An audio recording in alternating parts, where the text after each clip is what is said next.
Picture this, a housewife murders her childhood friend with a smile. A teenager becomes a wasteland warlord in under 60 seconds. And a 14-year-old boy racks up a body count that would make Thanos jealous. This isn't some dark anime. This is Rick and Morty's normal suburban family. Every Smith has survived apocalypses that should have killed them 100 times over. But here's what nobody talks about. One of them is secretly more dangerous than Rick himself. And before you guess, no, it's not who you think. The real answer changes everything about how we see this show. Let's start with the baseline. Jerry Smith sits at exactly 1% power, and that's single percent, pure cosmic accident. Jerry is what happens when the universe's pity takes physical form, yet somehow this walking participation trophy has killed intergalactic assassins. Remember the whirly-durly conspiracy? An alien hitman dragged Jerry to an immortal resort specifically to murder Rick. The plan was perfect, until Jerry had a panic attack. His terrified flailing literally broke the assassin's shield generator, accidentally saving Rick's life. Jerry didn't mean to help. He was actively trying to betray Rick 30 seconds earlier. But here's the thing about Jerry. He fails so spectacularly that he succeeds. Even more insane? Season 4's finale, Phoenixperson, a cyborg warrior specifically designed to kill Rick, had our genius scientist seconds from death. Who saved the day? Jerry Smith, wielding the corpse of his daughter's dead friend like a ventriloquist dummy. It worked. A galactic killing machine got distracted by Jerry playing with a dead body. That's Jerry's superpower, being so pathetically random that even supercomputers can't predict him. But wait, there's a version of Jerry who isn't pathetic at all. In the Cronenberg dimension, while our Jerry was crying about his marriage, that Jerry became a leather-clad warrior leading his family through nuclear winter. Same DNA, same starting point, wildly different result, which raises two questions. Is our Jerry holding back on purpose? And if the weakest Smith can accidentally topple assassins, what happens when we meet the ones who kill on purpose? Beth Smith, the Earth version, operates at 15% power, and every single percent is ice-cold calculation. You'd think being Rick's daughter would make her soft. Wrong. Dead wrong. This woman makes split-second life-or-death decisions that would paralyze Navy SEALs. An alien warlord once held Summer and Morty at gunpoint, demanding Beth choose which child lives. Most parents would break down. Beth, instant answer. Summer, no hesitation, no emotion, just pure tactical thinking. Morty's face said everything. His own mother just sentenced him to death without blinking. But that cold calculation, it stunned the warlord long enough for Rick to strike. Beth knew exactly what she was doing. She weaponized a mother's impossible choice. Then came Fruppyland, the childhood fantasy dimension where things went very, very wrong. Adult Beth discovered her old friend Tommy had survived there by going feral, breeding with the local creatures, creating an army of mutant offspring. When Tommy attacked, Beth didn't run. She didn't negotiate. She systematically eliminated Tommy and every single one of his children in what Rick later called a masterclass in efficient violence. She walked out covered in blood, holding Tommy's severed finger like a trophy. Rick had to secretly clone Tommy just to cover up what his daughter had done. Here's what's terrifying. Rick admitted Beth was a scary effing kid who constantly begged him to make weapons for her. The horse surgeon persona, that's Beth holding back. She inherited Rick's genius for destruction, but chose suburban life. Still, when the Galactic Federation invaded, Beth grabbed Rick's weapons and mowed down trained soldiers like she'd been doing it for years. She probably had been, in her head. But if Beth at 15% can execute childhood friends without remorse,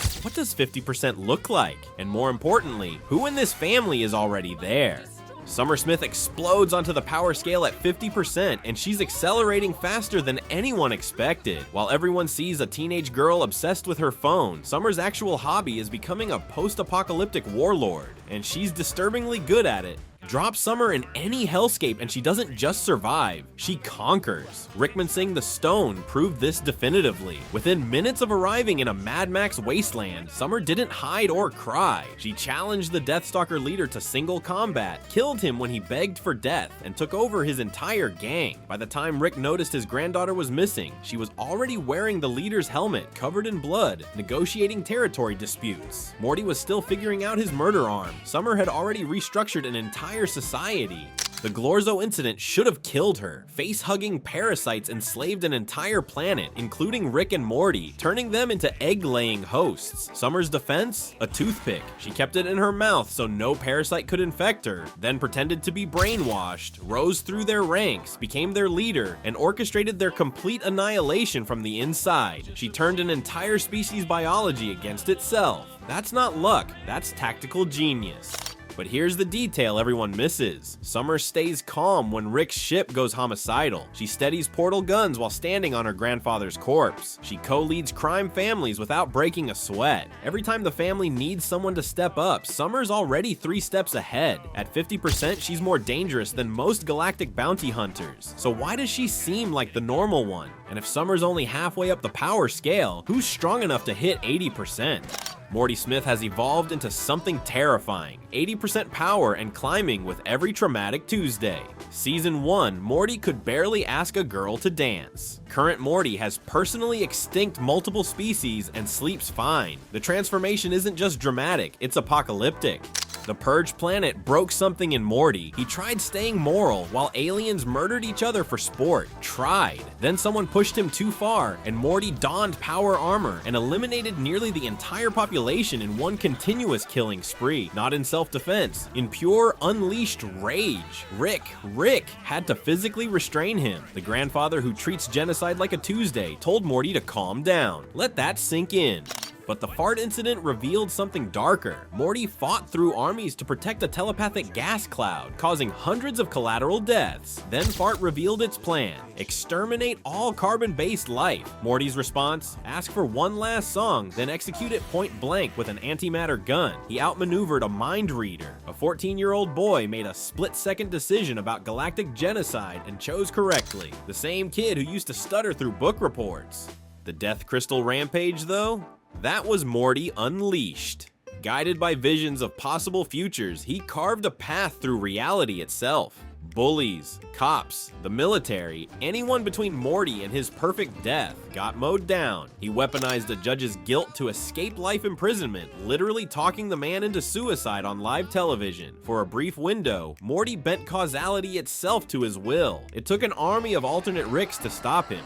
Then came Planetina. When eco-terrorists threatened his girlfriend, Morty didn't call for help. He murdered all 4 of them with his bare hands and household objects. Incinerated one, bludgeoned another, made it personal. Summer found her baby brother standing in a room full of corpses covered in blood, smiling. Even she was horrified. And Summer runs wasteland gangs for fun. Here's the scoreboard. Morty's body count exceeds most galactic warlords. Entire civilizations exist in the past tense because of him. The Glorzo species, dead in an afternoon. Various alien armies. Morty's Tuesday workout. He's 14 years old with more blood on his hands than most soldiers see in a lifetime. At 80%, he's one bad day from becoming the multiverse's biggest threat. But is he the strongest Smith? Or is there someone who makes even Morty look like amateur hours?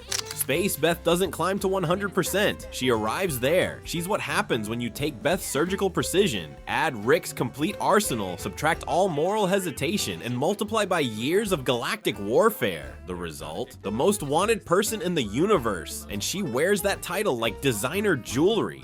This isn't suburban Beth playing with daddy's toys. Space Beth leads revolutionary armies, topples galactic governments, and treats the Federation like a minor inconvenience. When she returned to Earth, she didn't knock. She blasted through dimensions in full combat gear, dragging the corpses of her enemies. Her introduction to the family? I've been busy destabilizing tyrannical regimes. Jerry's response? Asking about dinner. Even he knew not to question her.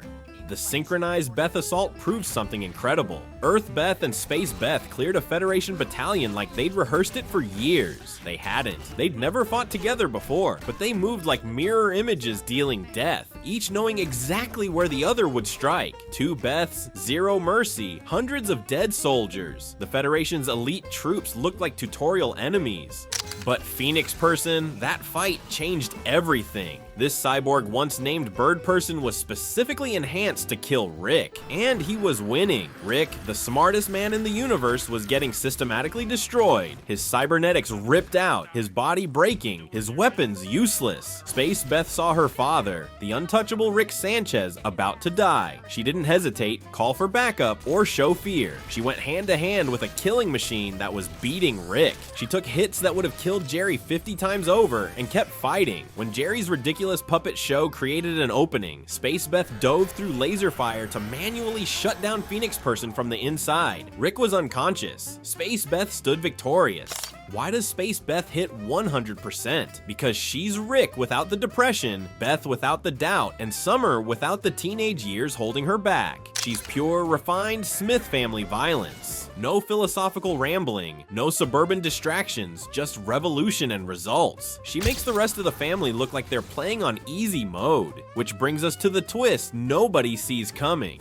Here's what the numbers really mean. Jerry at 1% survives everything. Beth at 15% kills without hesitation. Summer at 50% conquers civilizations. Morty at 80% bends reality when pushed. Space Beth at 100% fights wars for fun. But you noticed something, didn't you? They're not getting stronger in isolation. They're leveling up together.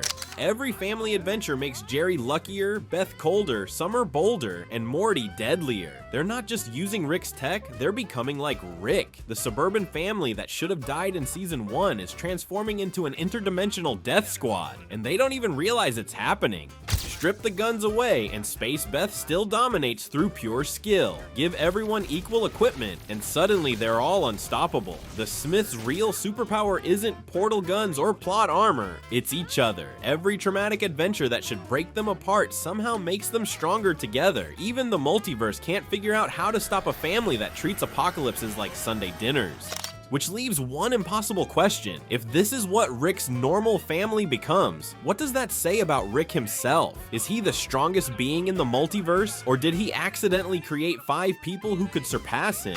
Well, we actually calculated Rick's true power level in our video, and the answer completely redefines everything you thought you knew about the show's power scaling.